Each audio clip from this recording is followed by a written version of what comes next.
ପିଲାମାନେ ଆଜି ତୁମମାନଙ୍କୁ 2 ଅଙ୍କ ବିଶିଷ୍ଟ ସଂଖ୍ୟାକୁ ନେଇ କେମିତି ଗୁଣନ କାର୍ଯ୍ୟ କରାଯାଏ ସେ ବିଷୟରେ ଆଲୋଚନା କରାଇବି। ଆଉ ସେଇ 2 ଅଙ୍କ ବିଶିଷ୍ଟ ସଂଖ୍ୟାର ଅଙ୍କଦ୍ୱୟ ସମାନ ଥିବ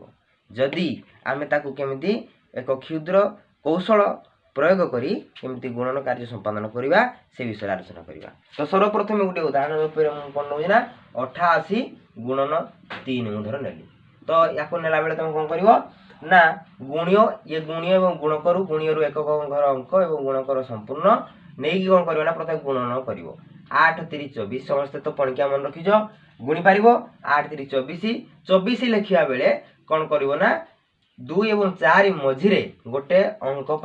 स्थान खाली रख जो अंक स्थान खाली रख खाली स्थान में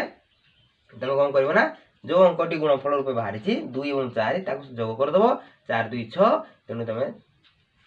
264 सीधा सड़क भाव लिख तो आम जदि ये गुणन कार्य ठीक अच्छी ना भूल अच्छी आम जब परीक्षा करा 3 गुणन करदे 3 8 24 4 खला 2 3 8 24 2 26 264 यार आराम से गुणन हो पाला खूब कम समय देख मुझे प्रोसेस करूँ खाली बताया कहली तुमको ना मुझे तुमको बतौ ना तेणु या आउ गोटे उदाहरण नहीं पार तेना मन कर 66 गुणन 2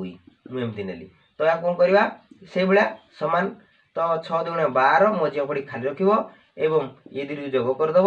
2 1 3 या तुम गुणन कर परीक्षा कर ठीक अच्छी ना भूल अच्छी 55 गुणन 4 धर न तो 55 को गुणला बेले कौन कर ये 5 20 20 कौन कर मझे खाली रख गोटे अंक स्थान ये 5 20 ये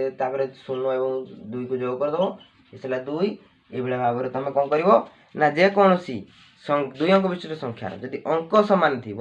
ताहले ताकू केमती गुणन कार्य करा से विषय ये भाव में तुम गुणन कार्य सीधा सड़क कर ठीक अच्छे।